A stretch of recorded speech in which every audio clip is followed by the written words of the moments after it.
students, this is Arnika and welcome to Study with NV Sir। आज हम लोग हिंदी के एक बहुत इंपॉर्टेंट टॉपिक देखेंगे जो विभिन्न विधाएं होती हैं और उनके रचनाकार कौन से होते हैं। विधाएं मतलब कहानी कौन सी है, नाटक कौन से है, और वो भी बात कर रहे हैं हम प्रथम की। ठीक है, तो यानी कि अलग अलग विधाओं में जो जैसे पहली आधुनिक कहानी कौन सी है हिंदी की, पहला उपन्यास कौन सा है और उसके रचनाकार कौन से हैं। तो यहाँ से 1 नंबर में क्वेश्चन पूछा जाता है। तो फिर चलिए हम लोग 2 मिनट में देख लेते हैं आज की क्लास को कैसे करना है।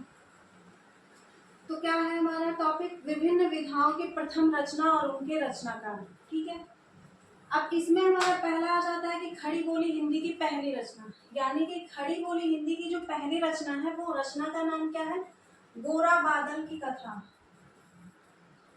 गोरा बादल, गोरा बादल की जो कथा है वो है हमारी खड़ी बोली हिंदी की प्रथम रचना।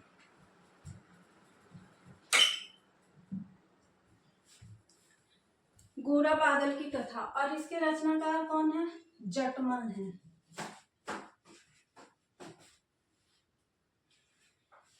यानी कि अगर पूछा जाए कि खड़ी बोली हिंदी की जो पहली रचना मानी जाती है वो कौन सी मानी जाती है, तो गोरा बादल की कथा। ये गोरा और बादल की जो कथा है इनकी वीरता में कुछ पंक्तियां लिखी गई हैं, तो उन्हीं को कहा जाता है गोरा बादल की कथा।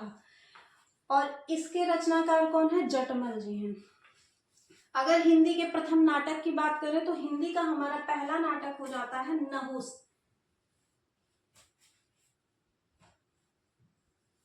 जिसके रचनाकार कौन है, गोपाल चंद्र गिरिधर दास।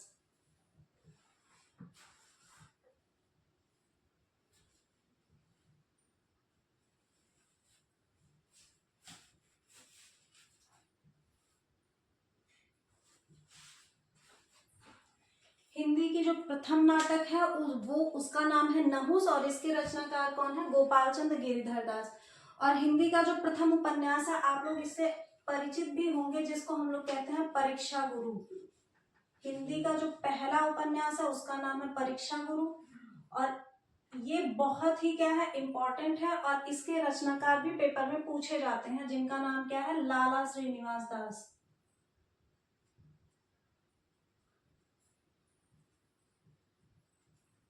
लाला श्रीनिवास दास। उसके बाद आ जाएगा हिंदी की जो पहली आधुनिक कहानी थी वो कौन सी है, तो इंदुमती। हिंदी की पहली आधुनिक कहानी को हम लोग क्या कहते हैं, इंदुमती नाम से जानते हैं। और इसके रचनाकार कौन है, तो इसके रचनाकार है किशोरी लाल गोस्वामी।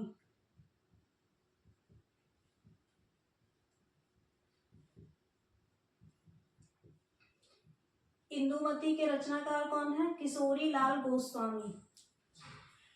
पहला यात्रावृत्त, यानी कि हिंदी का जो पहला यात्रावृत्त था वो किसके द्वारा लिखा गया था, तो भारतेंदु हरिश्चंद्र के द्वारा लिखा गया था। नाम क्या है कि सरयू के पार। ठीक है, यानी कि सरयू पार की यात्रा के बारे में उन्होंने लिखा था, भारतेंदु हरिश्चंद्र ने।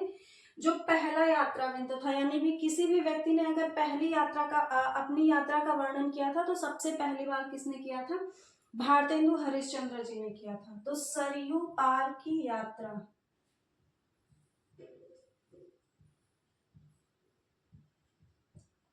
और इसके रचनाकार कौन है, भारतेंदु हरिश्चंद्र है। ठीक, पहली आत्मकथा, यानी कि हिंदी में जो लिखी गई सबसे पहली आत्मकथा थी उसका नाम क्या हो जाता है, अर्धकथा। इसका नाम ही है अर्धकथा। और इसके रचनाकार कौन है, बनारसी दास हैं।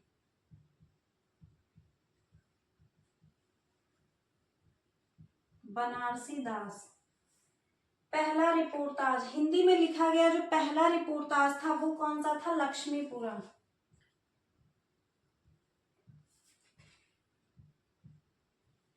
इसके रचनाकार कौन है, डॉक्टर शिवदान सिंह चौहान।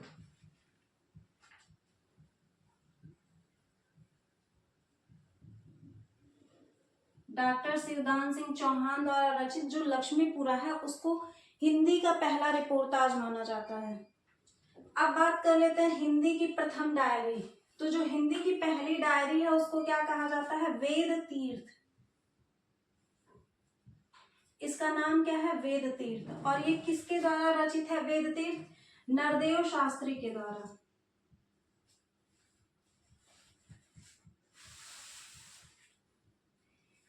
ये वेद तीर्थ जो है ये नरदेव शास्त्री की जेल डायरी के नाम से भी जाना जाता है, जिसको हिंदी का पहला डायरी माना गया, यानी कि हिंदी की जो पहली डायरी है उसके रचनाकार नरदेव शास्त्री हैं, जिनका नाम क्या है? वेद तीर्थ है। और इसे ही हम लोग कहते हैं नरदेव शास्त्री की जेल डायरी। अगला जो आता है हिंदी का पहला खंड काव्य, उसका नाम क्या है? साधना। खंड काव्य आप लोगों के पेपर में आएगा ही कि कौन सा खंड काव्य आप लोगों को करना है।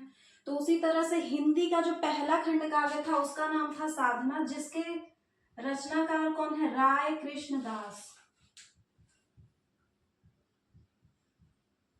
तो राय कृष्ण दास द्वारा रचित जो खंड काव्य है साधना, वो हिंदी का पहला खंड काव्य था। ये है हमारी हिंदी की कुछ विधाएं जो अलग अलग है। जैसे ये नहीं हम कह सकते कि ये सिर्फ गद्य विधा है, जैसे कि हमने बता दिया कि उपन्यास हो गया, कहानी, तो यानी हर विधाओं की बात है। तो अलग अलग विधाएं हैं, उनकी रचना है, विधाएं हैं, उनकी रचना है और रचनाकार है, जो कि पेपर में ऑब्जेक्टिव टाइप में पूछे जाते हैं। Thank you.